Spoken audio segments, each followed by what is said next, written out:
sulod sa ang timpanic 'di ba sa dulunggan, sa sulod na kung sulod core na siya. Pero mas sulod si rectum, core man gyapon, okay?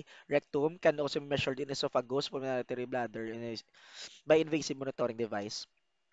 Surface body temperature is the temperature of the skin diri. Diri na siya ya. Okay? Subcutaneous tissues, fat, oral, diri sa baba, na. That's your surface body temperature pa na. Okay, surface like diri sa ilok na surface. Duha ha, core and surface body. Factors that may affect, okay? Age, infection, of course, kung infection, guys, na infection ng patient, taas, kini hilanat or init, of course. Temperature sa environment, halin siya sa initan, lamig bala, natural, may epekto sa sa iya nga temperature.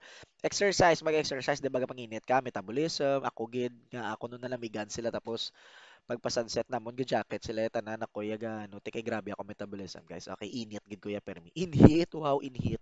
Okay, emotional status, of course, circadian rhythm, tulog mo bala. Okay, ang oras gid kung magkuha ka sang temperature depende sa oras ara og explain now. Diurnal variations, the temperature is usually lowest is 1 to 4 a.m. So 1 to 4 a.m. nubo gid man na si temperature. Gataas sa temperature 6 p.m. Rises steadily. Okay. Okay. Hormones, of course, hormones. Guys, magwa sa exam, si processes involves heat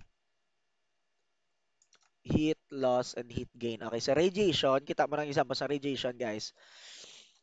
The transfer of heat from the surface of one object to the surface of another without direct contact between the two. Radiation occurs, heat transfers through electromagnetic waves. Uh, plancha. 'Di ba? Layo nga plancha mo naon mo ho, batyagan mo. Tas do gainit na imo nga kamot or gainit na imo nga palad. So heat transfer man na siya gyapon. That's called radiation. Okay? Subject, object, one another, tapos dire, electromagnetic waves, gabatsyag siya, gainit, gasaylo ding init, that's your radiation. Evaporation, guys, transfer of heat energy when a liquid is changed to gas. Evaporation, di ba? Liquid, tapos mag-gas, init siya.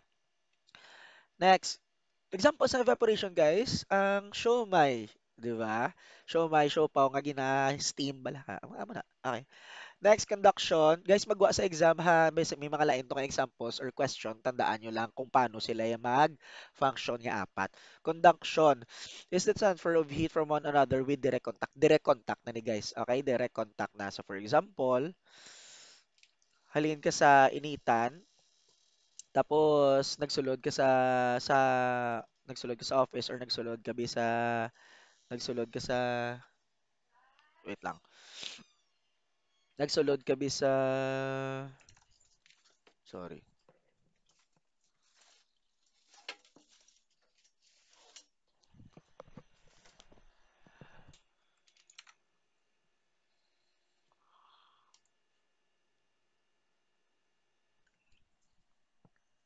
Nagsulod ka sa di na to.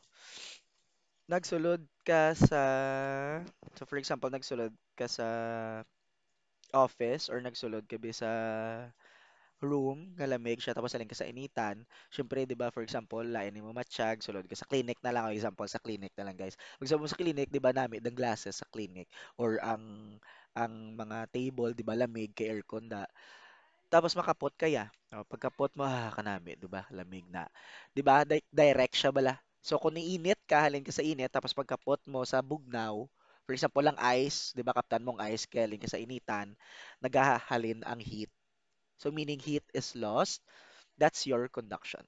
Okay? Next is convection. Is the transfer of heat away by air movement. Heat is first conducted to air molecules directly in contact with skin. Air currents carry, carry away the warm air.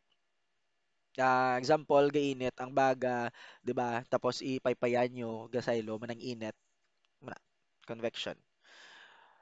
Next, may example ko din sa convection mo. Example of convection. Ay, ari siya gali. Very good. Ari. Nan, 'di ba bako init? Oh, true. Ano na? Or molecules, blah blah blah. Okay.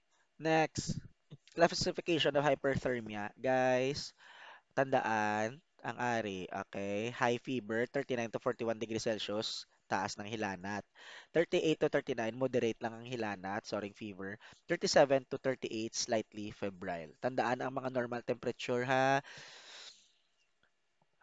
36.4 to 37.5 ang sa temperature, okay? 36 or 37, guys, normal. Pero namin, ganyan pamatian, 36.4 to 37.5 ka normal, okay?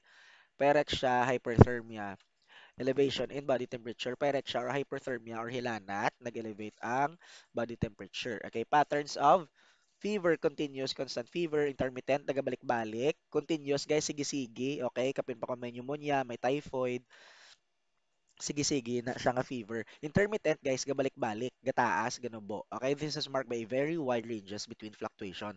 Ga-fluctuate siya.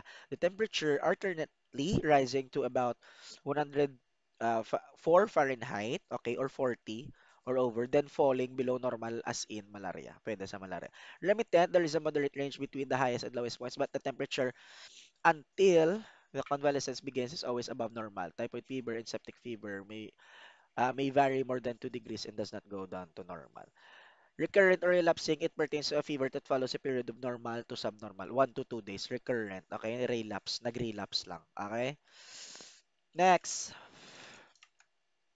For examination, blah, blah, blah. Everything about vital signs, plus heat loss, inspections, physical assessment techniques, normal values. Guys, normal values, gid magwagid, okay? Heat stroke, heat exhaustion, frostbite, tandaan, prolonged exposure to sun or high environmental temperatures can overwhelm the body's heat loss and mechanism.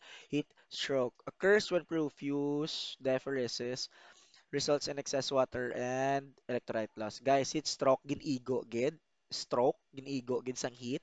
Sa heat exhaustion niya, guys, nagdamo ang gwa nga tubig sa lawas mo. So, na-exhaust ka bala na. Exhausted ka. So, excess water and electrolyte loss. Okay? It is caused by environmental heat exposure na initan, ginbalhas, amo gyapon. The signs and symptoms of fluid volume deficit are common. The same lang man sila. Frostbite, okay. Sir, gakapaso man kita sa lamig. Of course, gakapaso kita sa lamig. May ara kita na gani nga first degree burn. Okay, bangod sa amo na frostbites or sa mga muna sa tama kalamig bla sa mga winter countries. Okay. Occurs when the body is exposed to subnormal temperatures. Ice crystals forming inside the cell can result in permanent circulatory tissue damage. Amo na ginambal ko nga may burn siya, okay? First degree burn. Kaya nga, ang lamig nagasulod siya sa panit or sa cell, tapos ginadamage siya. Okay, ginanumb siya, and of course, gaka-damage ang cell sa sulod sa ang lawas. Circulatory tissue damage areas particularly susceptible to frostbite are earlobes, tip of the nose, okay? Fingers and toes. The injured area is white, waxy, and firm to touch. Okay, advantages, disadvantages. Types of thermometers, guys, read lang. Okay, types of thermometers. Pulse, let's go sa pulse. It is an index of heart rate and rhythm. It is the palpable bounding of blood flow noted at various points on the body. Okay, circulation, it means is the means by which cells receive nutrients, remove waste products, metabolism, blah, blah, blah.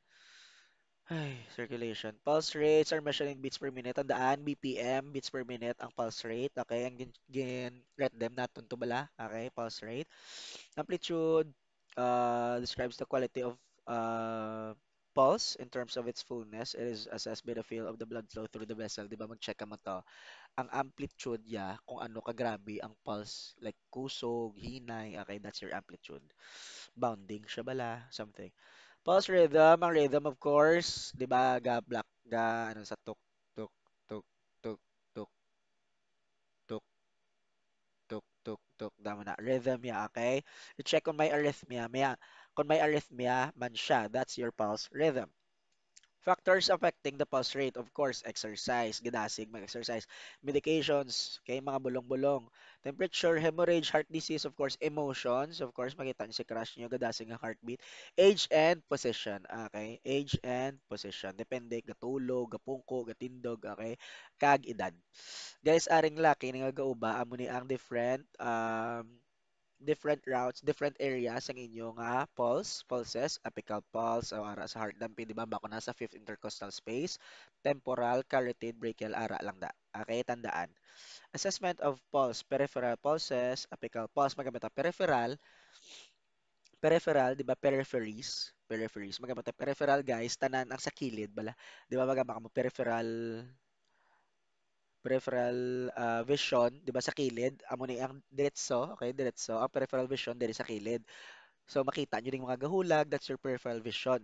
Galing sa peripheral pulses, mga sa kilid, di ba guys, peripheral or peripheries, amo na ang kamot, amo na ang tiil, okay, amo na siya. Sa apical, gin-separate siya kayang apical or apical, apex, mga bata, apex, di ba apex ang heart, kita nyo na ang amo ning heart, tapos amo ning ang sa punta, yablang mangga, yablang ang bako nga apex to, di ba sa tunga siya, diri siya, apical pulse, diri siya sa tunga. Okay? Heart, ang mangga, ang babaluya sa tunga, diri siya dampi sa apex. Apex ang heart, root words ang apical si apex o apical pulse. Peripheries, diri sa mga kamot, sa layo, apical sa tunga. In short, ang sa layo, peripheries, ang sa lapit, apical. Amo lang na. Okay? Guys, gin-English lang ni nila, ginhiligay nung kubag ulang. Okay? Pulses located away from the heart. Ang bako, di ba? Layo siya sa heart. Si peripheral pulses na. Central pulse, apical pulse, diri lapit siya. Ari na ginamba ko apex of the heart. O, amo na. Left side chest using diaphragm as stethoscope.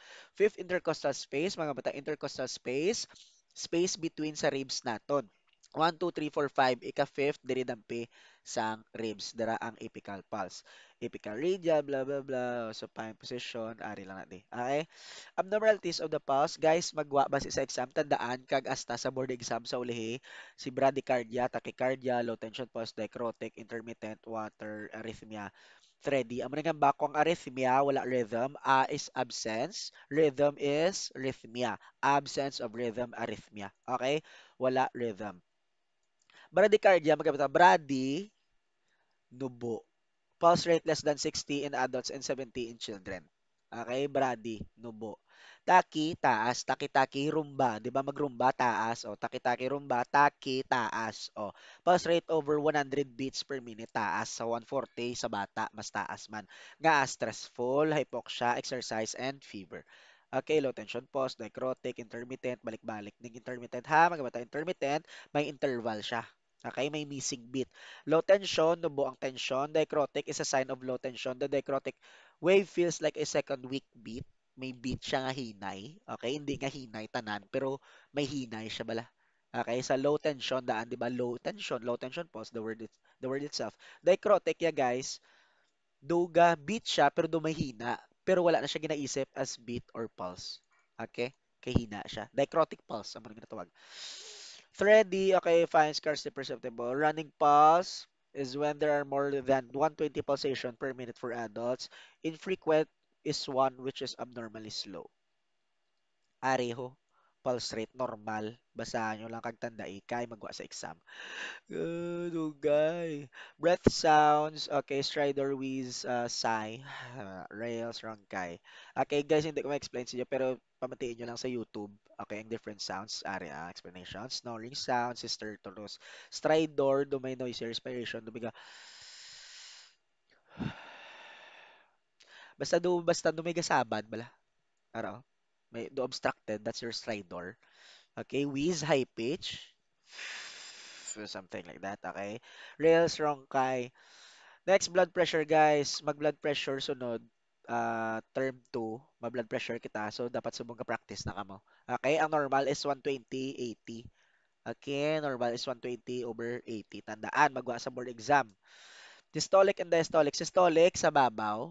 Okay, sa babaw, systolic. Amo na siya si 120. Si diastolic, letter.